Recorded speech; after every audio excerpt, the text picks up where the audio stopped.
सभी साथियों को कुमार राजेश का नमस्कार। साथियों, आज मैं आपको पाप मोचनी एकादशी के बारे में बताने वाला हूँ। जैसा कि मैंने एकादशियों से संबंधित अपने एक वीडियो में आपको बताया है कि एक वर्ष में 24 एकादशी होती हैं, किंतु जिस वर्ष अधिक मास लग जाता है, उस वर्ष एकादशियों की संख्या बढ़कर 26 हो जाती है। आज मैं आपको पाप मोचनी एकादशी के बारे में बताने जा रहा हूँ। पुराणों के अनुसार चैत्र कृष्ण पक्ष की एकादशी को पाप मोचनी एकादशी कहा जाता है। पाप मोचनी एकादशी, जैसा कि नाम से ही स्पष्ट है, पापों का मोचन करने वाली एकादशी अर्थात पापों को नष्ट करने वाली एकादशी। पाप मोचनी एकादशी का व्रत करने से व्यक्ति के पापों के दोष नष्ट हो जाते हैं। संसार में उत्पन्न होने वाला कोई भी ऐसा मनुष्य नहीं है जिससे जाने अनजाने पाप न हुआ हो, और पाप के लिए दंड भी भुगतना पड़ता है। लेकिन पुराणों के अनुसार पाप के दंड से बचा जा सकता है अगर पाप मोचनी एकादशी का व्रत रख लिया जाए। पुराणों में इस व्रत की इतनी महिमा बताई गई है कि इस व्रत को करने से ब्रह्म हत्या, स्वर्ण की चोरी, हिंसा, भ्रूणघात जैसे अनेकानेक घोर पापों के दोषों से मुक्ति मिल जाती है। इस दिन भगवान विष्णु की पूजा की जाती है। सबसे पहले मैं आपको इस व्रत की कथा के बारे में बता देता हूँ। इस व्रत की महिमा भगवान श्री कृष्ण ने पांडवों से भी बताई थी, और पुराणों के अनुसार राजा मानधाता ने भी लोमश ऋषि से इस व्रत की महिमा के बारे में जानकारी प्राप्त की थी। देव ऋषि नारद ने भी जगत पिता ब्रह्मा जी से पाप मोचनी एकादशी के विषय में पूछा था। ब्रह्मा जी ने नारद जी से कहा, हे नारद, चैत्र मास की कृष्ण पक्ष की एकादशी पाप मोचनी एकादशी के रूप में मनाई जाती है, और इस दिन भगवान विष्णु का पूजन किया जाता है। इस व्रत को करने से मनुष्य को अपने सभी पापों के दोषों से मुक्ति मिल जाती है। अब मैं आपको इस व्रत की कथा के बारे में बताता हूँ। इस व्रत की कथा कुछ इस प्रकार है। बहुत प्राचीन काल की बात है। चैत्र रथ नामक एक अति रमणीक वन था। इस वन में च्यवन ऋषि के पुत्र मेधावी नामक ऋषि तपस्या कर रहे थे।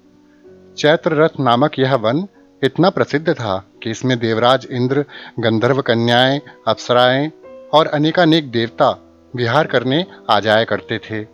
हुआ कुछ यूं, मेधावी ऋषि जब तपस्या कर रहे थे तो उस वन में मंजू घोषा नामक एक अत्यंत रूपवती अप्सरा विचरण करने के लिए आई।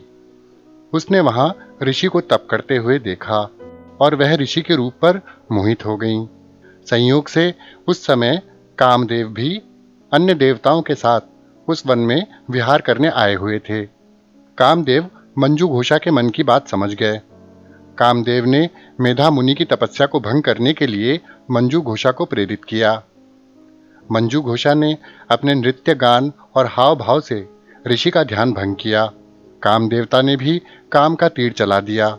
अप्सरा के हाव भाव और नृत्य गान से ऋषि उस पर मोहित हो गए। ऋषि का ध्यान भंग होते ही ऋषि मंजू घोषा के मोह पाश में बंध गए। दोनों ने अनेकानेक वर्ष एक साथ व्यतीत किए। ऋषि को पता ही नहीं चला कि कितने वर्ष बीत गए हैं। मंजू घोषा के मोह पाश में बंधे हुए ऋषि को भान ही नहीं रहा कि कितना समय व्यतीत हो गया है। एक दिन जब मंजू घोषा ने जाने के लिए ऋषि से आज्ञा मांगी, तब ऋषि को आत्मज्ञान हुआ। ऋषि का मोह भंग हुआ। ऋषि ने समय की गणना की तो पता चला कि 57 वर्ष व्यतीत हो चुके हैं। ऋषि को अपनी तपस्या का भंग होने का भान हुआ। ऋषि ने अपनी तपस्या भंग होने और पतित होने का कारण मंजू घोषा को समझा। ऋषि अत्यंत क्रोधित हो गए। क्रोधित होकर उन्होंने मंजू घोषा को पिशाचिनी होने का श्राप दे दिया। श्राप सुनकर मंजू घोषा थर-थर कांपने लगी और वह ऋषि के चरणों में गिर पड़ी। डर के मारे मंजू घोषा थर-थर कांप रही थी। कांपते हुए उसने ऋषि के चरणों में पड़े पड़े मुक्ति का उपाय पूछा। बहुत अनुनय विनय करने पर ऋषि का हृदय पसीज गया। ऋषि ने मंजू घोषा से कहा, यदि तुम चैत्र कृष्ण पाप मोचनी एकादशी का विधि पूर्वक व्रत करोगी तो इसके करने से तुम्हारे पाप और श्राप समाप्त हो जाएंगे और पिशाचिनी योनि से तुम्हें मुक्ति मिल जाएगी और तुम पुनः अपने रूप को प्राप्त कर लोगी।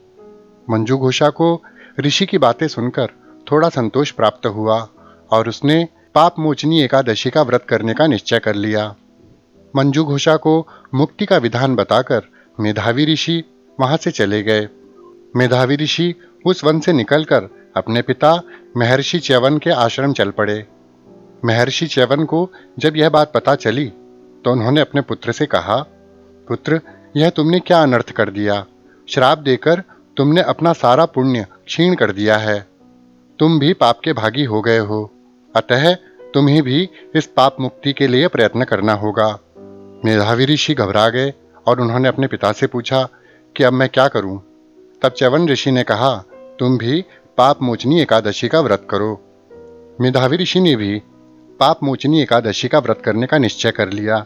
इस प्रकार पाप मोचनी एकादशी का व्रत करने के पश्चात मंजू घोषा ने पिशाचिनी योनि से मुक्ति पाई तथा ऋषि मेधावी ने पाप से मुक्ति पा ली।